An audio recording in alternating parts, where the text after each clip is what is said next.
Does your bass not hit hard enough the minute you play it outside of your studio or to someone other than you?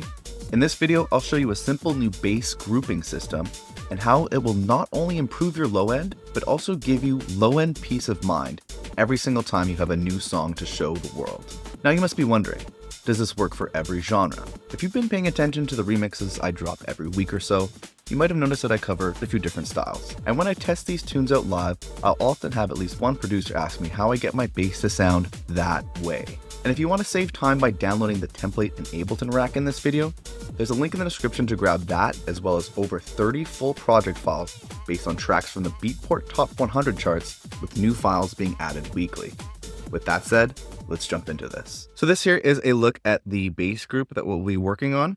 And essentially it's broken up into two layers, a sub layer and a mid bass layer. And what makes this different than other methods where you might have seen the sub being separated from a mid bass layer is we're actually going to focus on the sub first. And that's for a couple different reasons. One is doing the sub first. It's a very clean bass tone. So it's very similar to as if you were writing a part on like a guitar or a piano. You can write your parts really focusing on getting the right notes down without like the sound design messing with what you're hearing too much. And then you can start to develop the sound. And then the second thing is that yes, you do get more control because you can have the subs and the mids on a different layer.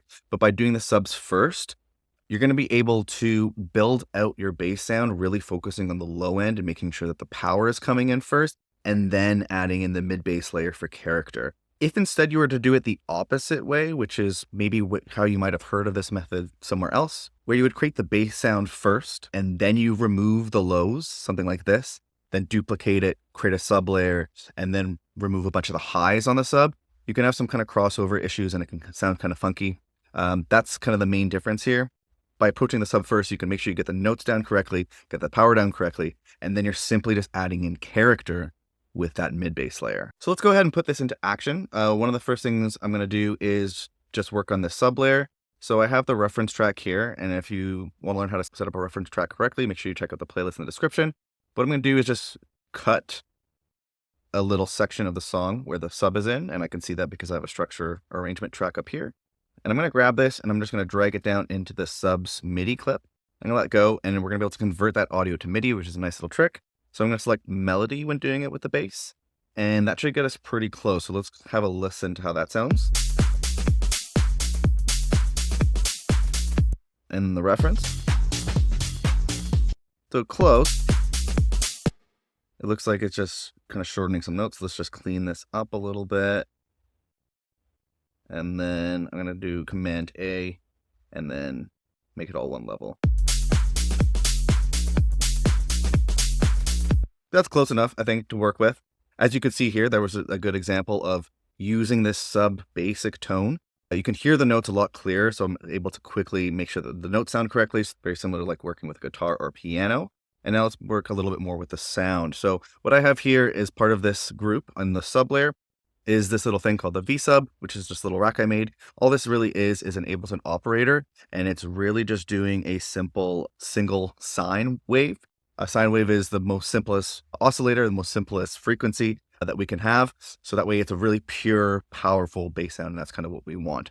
Other than that, the main thing here is there's a couple of different options for adding saturation, and this is going to help the sound punch through on speakers a little bit more. It's also going to add a little bit of more grit and kind of texture and character to the sub, and it also is a nice way to kind of fill out some of that lower mid areas of the bass, so it's going to blend in a lot nicer with the mid bass layer when we bring that in.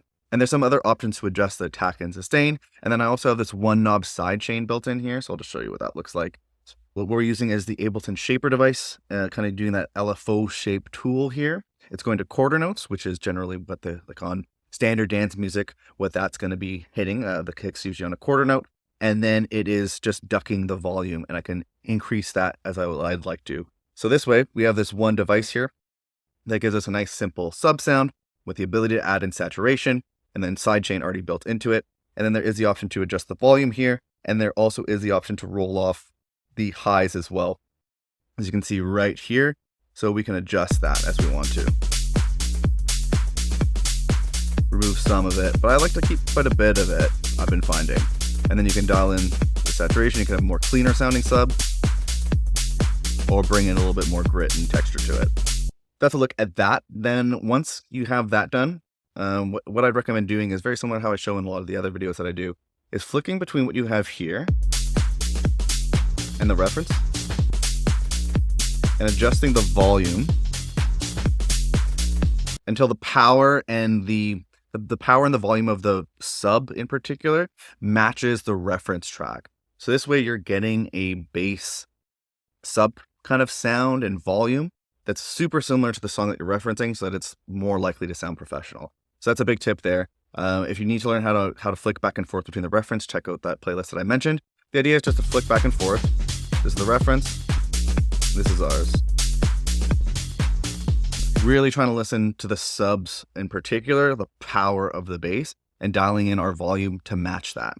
Then the next thing is, once that's kind of looking good, we have the notes down nice, we have that low end sounding nice. The next point is to just add in a mid bass in there to add a little bit of texture. So it's going to help give some character to your bass sound, and it's also going to help it punch through the mix on like crappy speakers and headphones and stuff like that. More crappy speakers than anything.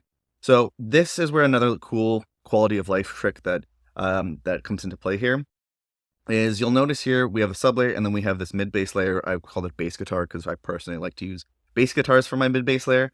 So if I turn this on, and if you have a look at the volume on the right here, you'll notice that it's actually this layer is playing. And so this is a fun little trick that I found. So on this bass guitar layer, as you see here, normally it's set to all ends. And when a MIDI track is set to all ends, it's going to be looking at what MIDI is on the actual track to know what notes to play. If you instead change it from all ends to say subs, now it's going to be looking at the notes that's on the sub track. And it's going to automatically, these notes are going to be playing on this layer. You just need to make sure that you have it set to in. So if you see here when it's playing, you can see it on the right there. If I go to off or auto's the default, it's not playing. So you gotta make sure that the layer is set to in on the monitoring so you could actually hear that mid bass layer coming through. And what's really nice about this is this way you don't have to like copy and paste over the MIDI at any point. And particularly if you're still in the songwriting phase and say, as you're working through the track, you decide you want to change the bass line at any point. Imagine you had to do that for the entire track. You had to copy this over a million times throughout the whole track. This really saves you a lot of time in that way. You don't have to worry about anything like that, since it's always just listening to the sub bass layer. There are a couple things that we're going to want to do to this mid bass layer to make sure that it sounds nice with the sub bass layer, and then also that it's hitting the correct pitch. So if we listen to this sub bass layer or the mid bass layer on its own, I'm not sure if you can even hear that, because it's the octave that sounds good on the sub layer isn't necessarily the octave that's going to sound good on the mid bass layer. So one important thing is to have one of these just Ableton pitch devices. It's the MIDI device. And this way we can simply just, with this one press here, go up an octave. You can start hearing it getting closer. So maybe that might be a little bit where we're going there. Let me turn up the volume on that. Let's go down one. So this way, we don't have to do, like, say, copy over the MIDI and then go in here, Command A, and shift up or down to get it to sound in the right area. All we need to do is use this little Ableton pitch device. So super cool. Whether you need to pitch it up some octaves or down some octaves, it's right there for you. Then what I'm running into here is this little Trillian Chapman Ableton sampler device. And what this is there's a cool VST called Trillian that has like a bass sound that I've always really liked. And to save like CPU and make things a little easier, I just sampled a bunch of the notes, threw it into here, threw it into an Ableton sampler device. And this way I can just use this and it's a lot easier on the CPU load. And I'm just using the Ableton devices, which is a little nicer, I feel like, than having a big annoying UI pop-up or anything like that. Something that I might do is adjust the sustain a little bit so it's tightening up the sound a little, and then adding a little bit of drive or saturation with it, which can be nice as well. But the main thing is, once this here is, if you'd like to use it, it'll be in the download in the link, but you can have any sound you'd like for your mid bass layer. Particularly, I feel like this method works a lot nicer with sample-based mid basses. So maybe you're sampling some kind of bass guitar or an analog synth or something. where maybe the low end in that sample isn't where you would like it. And that way you can be using the sub bass layer to really take care of that. This way you're just focusing on the character and you can go crazy on the sound design or anything like that. So this you can replace with anything you like. And I would also recommend trying to find something where it's something you're going to use as like a signature sound. For me, I like this particular bass guitar sound. If you can eventually start to find something that's unique in your mid bass layer, a character that your sounds always have, that way you also don't have to look for sounds all the time. But that would be just a little random recommendation there. But the main thing that you do want to make sure is, other than this pitch device and having the sound that you'd like for the mid bass layer, is you want to just scoop out a bunch of the lows. So right here around 200 hertz, we're dropping the lows out to make room for the subs, and then just bringing the Q down just a little bit so there's no buildup.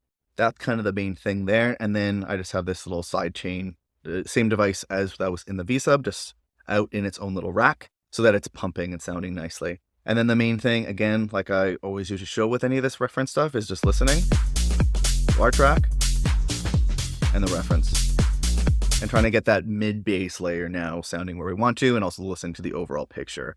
So that's kind of a look at this bass grouping method. The main thing is to go sub first so that you can select the right notes, and then you're building out your bass sound, focusing on getting the power and like the bassiness first.